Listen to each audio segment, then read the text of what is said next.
तो भाई आज हम करेंगे 9th क्लास का चैप्टर नंबर 6 टिश्यू। ठीक है, तो टिश्यू के बारे में पढ़ेंगे कि टिश्यू क्या होता है।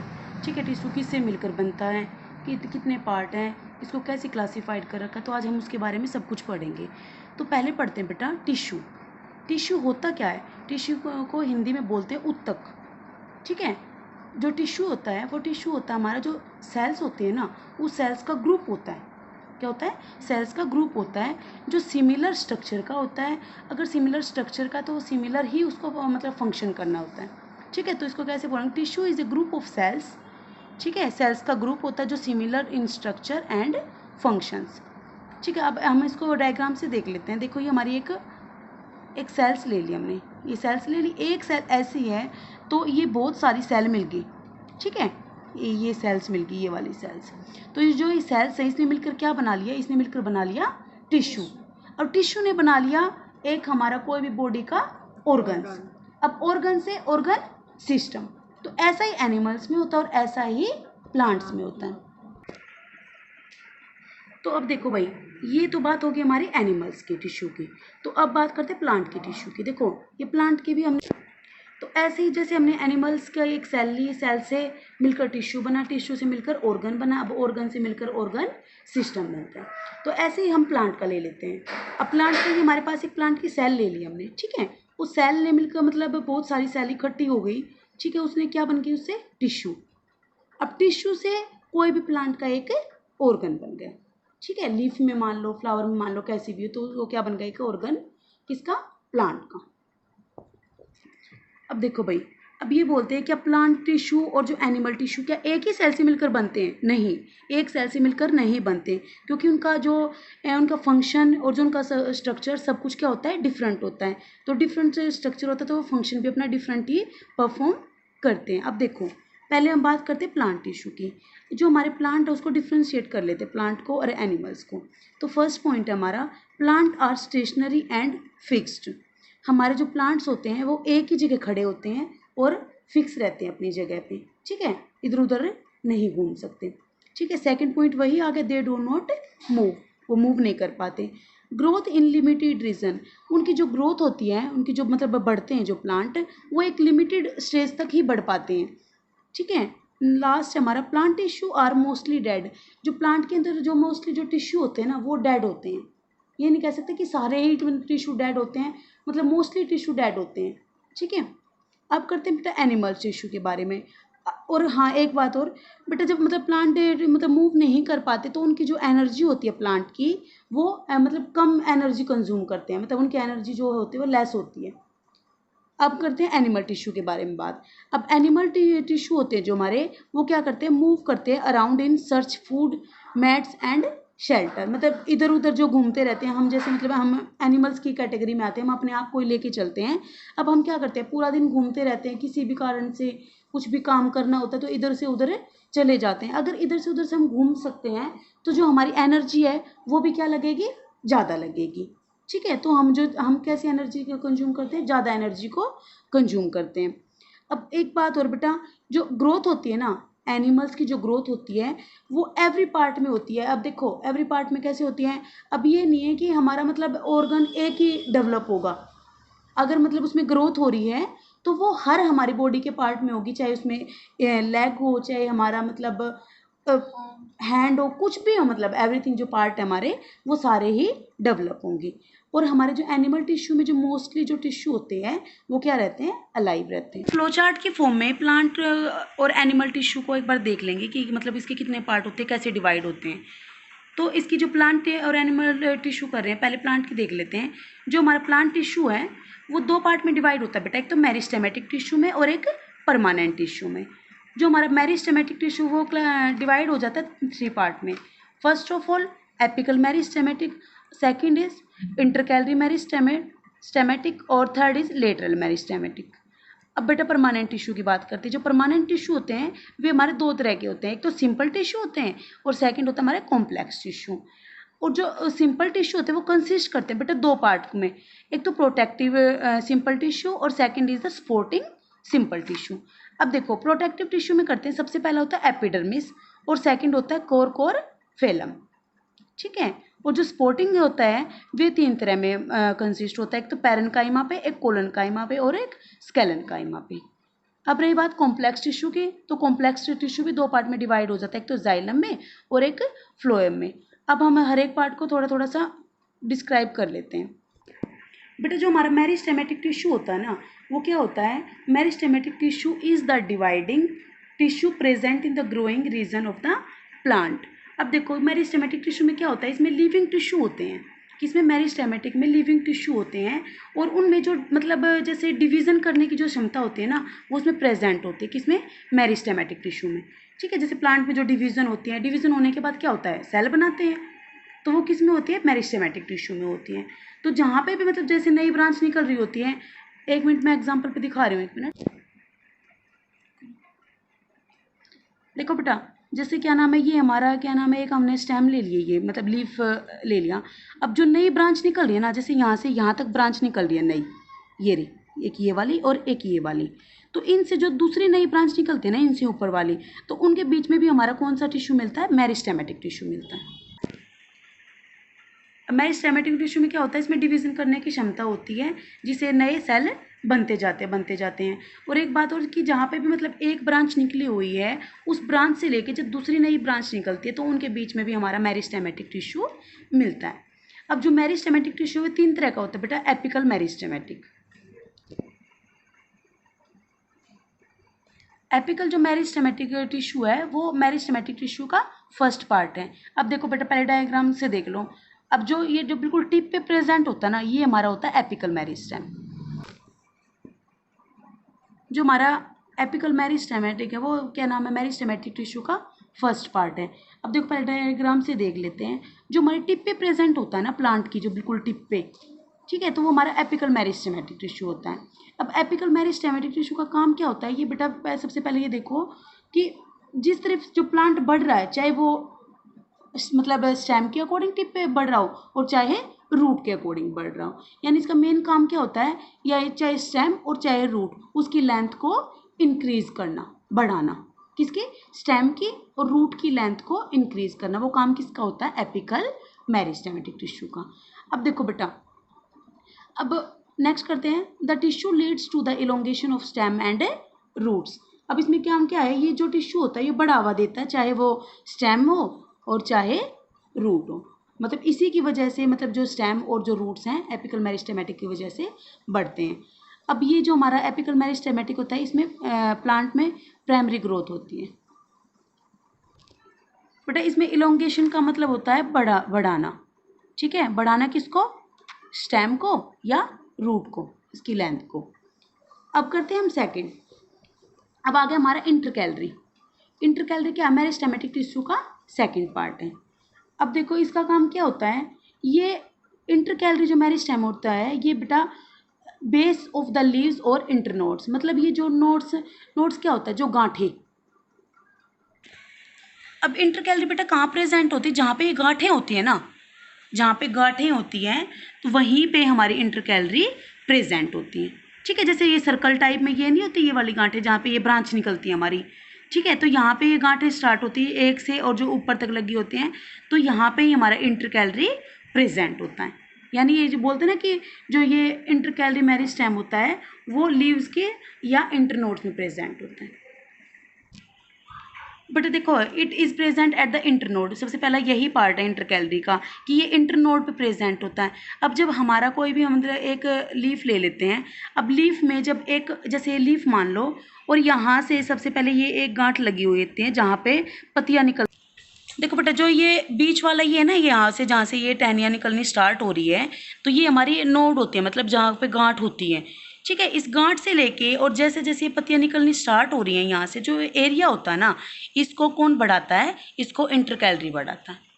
ठीक है, part of apical meristem which is left behind during growth. जो हमारे इंटरकैलरी ये पार्ट तो एपिकल मेरिस्टेमेटिक का, लेकिन जो ग्रोथ के टाइम है ये कहाँ रह जाता है, एपिकल मेरिस्टेमेटिक के पीछे। अब नेक्स्ट पॉइंट है बेटा, it helps in longitudinal growth of A plant. ये हेल्प करता है हमारे प्लांट की ग्रोथ को बढ़ाने में, लॉन्गिट्यूडनल ग्रोथ को बढ़ाने में क्या करता है, हेल्प करता है, कौन, इंटरकैलरी। देखो बेटा इंटरकैलरी यहाँ पे प्रेजेंट होता है, ये वाला, ये जहाँ पे ये गांठें होती है ना, इस गांठ से ये जैसे ये पत्तियाँ निकलनी स्टार्ट हो रही, तो इस वाले एरिया को ये क्या करता है, इंक्रीज करता है। अब थर्ड करेंगे हम लेटरल मेरिस्टेम। अब लेटरल का क्या होता है, जैसे देखो ये लंबाई में इंक्रीज हो रहा है और ये चौड़ाई में जो रूट वाला पार्ट होता है, ठीक है, तो इसको बोलते हैं लेटरल मेरिस्टेम। ये इसका थर्ड पार्ट है, किसका, मेरिस्टेमेटिक टिश्यू का थर्ड पार्ट है हमारा लेटरल मेरिस्टेम। अब देखो बेटा ये लेटरल वाला ना, ये हमारा थर्ड पार्ट है किसका, मेरिस्टेमेटिक टिश्यू का।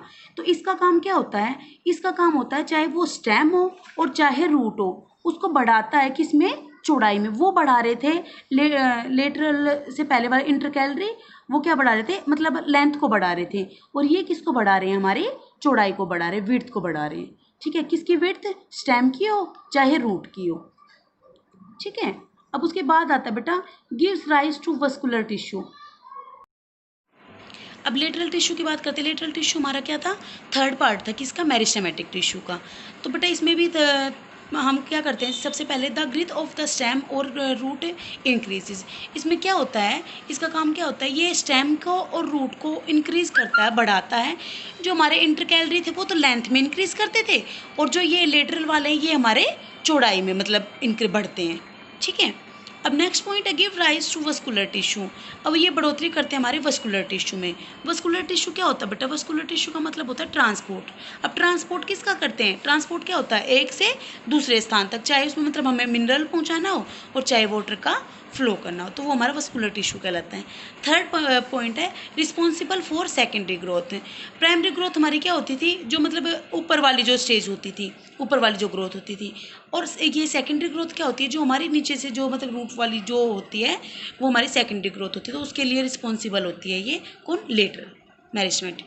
करो देखो अब आता हमारा परमानेंट टिश्यू। अब परमानेंट टिश्यू क्या होता है बेटा, अब जैसे पहले हमने कौन सा किया था, मेरिस्टेमेटिक टिश्यू किया था। मेरिस्टेमेटिक टिश्यू में क्या था, वे अपनी डिवीज़न करने की जो क्षमता थी वो उनकी होती थी, जिससे नए सेल बनते थे, ठीक है। लेकिन जो परमानेंट टिश्यू होते हैं वो होते हैं कि अपनी जो इसकी डिवीज़न करने की जो क्षमता होती है ना, उसको खो चुके होते हैं, ठीक है। डेड एक किस्म से ये मान लो कि चाहे शेप में हो और चाहे साइज़ में हो और चाहे थिकनेस में हो, मतलब वो डिवाइड करने की क्षमता उसमें नहीं रहती, किसमें, परमानेंट टिश्यू में।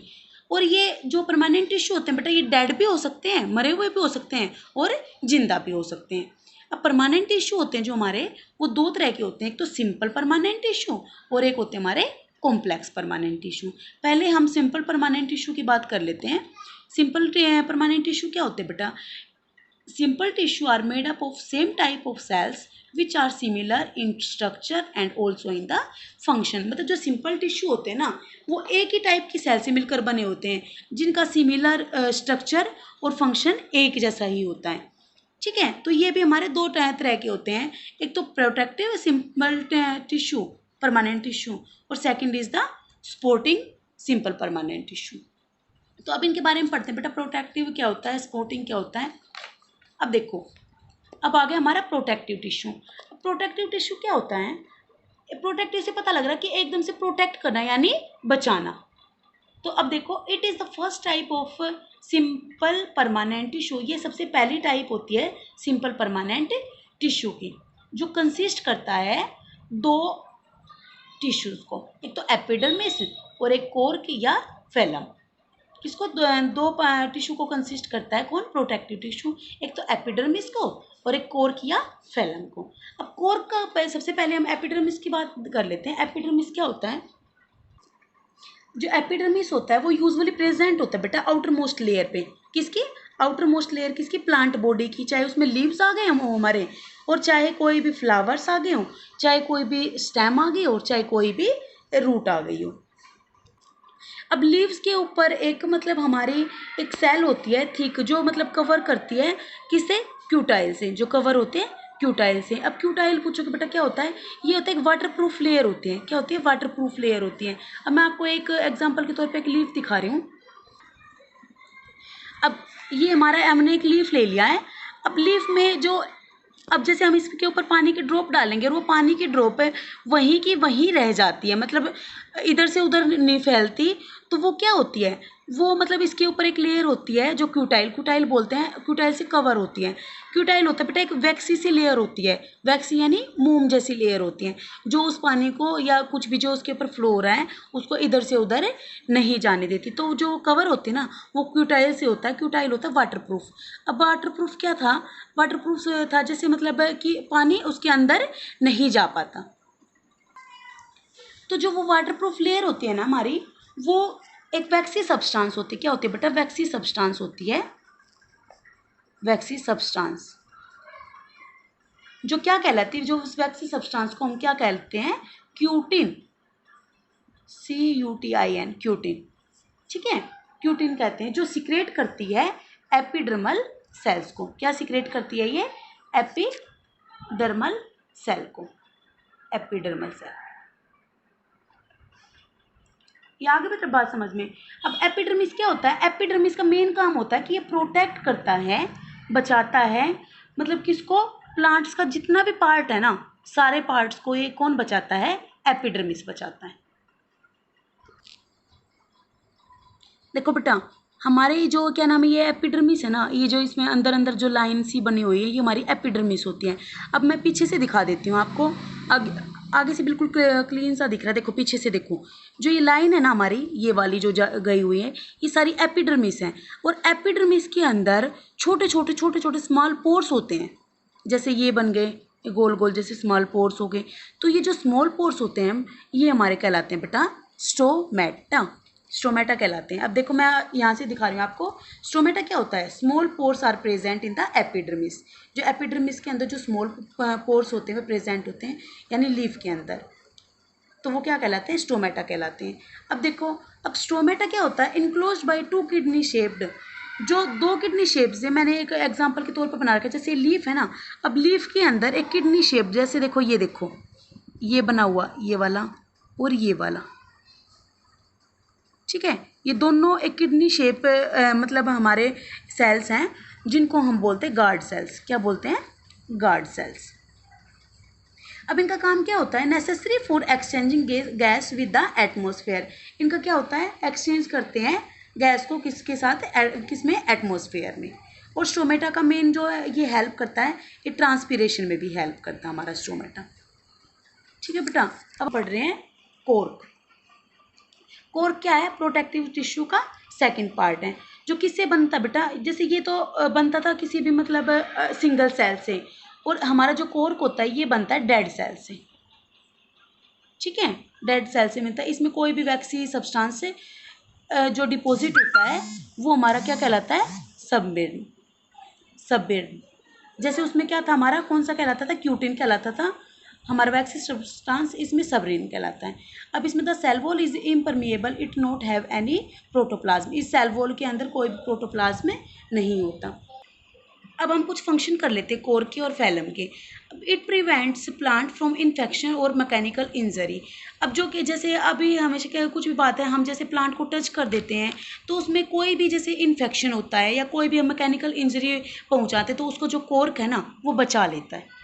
ठीक है, नेक्स्ट करते हैं, it is shock absorber insulator from for plant. अब जैसे हम प्लांट को जैसे छेड़ देते हैं और एकदम से खींच देते हैं और प्लांट को, तो वो वापस अपनी ही स्टेज में आ जाता है, जैसे भी मतलब वो खड़ा हुआ होता है, तो उससे भी कौन बचाता है, कोर्क ही बचाता है। अब नेक्स्ट है प्रोवाइड टफनेस टू प्लांट। अब देखो जब वो, अब अगर हम खींच रहे हैं उसको, अगर वो लचीला सा होगा तो बिल्कुल ही टूट जाएगा, तो जो उसको टफनेस जो प्रोवाइड करवाता है वो भी कौन प्रोवाइड करवाता है, प्लांट में कोर्क प्रोवाइड करवाते हैं। Cork used in making of sports good like cricket ball, label tennis, wooden etcetera. ये इसके कुछ जिनसे बना हुआ होता है, ये सब होता है। ठीक है, तो बेटा आज के लिए इतना ही करेंगे। बाकी जैसे उसके पार्ट हमारे ये कॉम्प्लेक्स टिश्यू के हो गए, हमारे पैरन, इसके स्पोर्टिंग टिश्यू के हमारे पैरेन्काइमा, स्केलेन्काइमा, कोरेन्काइमा। अब इनके बारे में हम नेक्स्ट वीडियो में पढ़ेंगे डिटेल से। आज के लिए इतना ही करवाती। Thank you.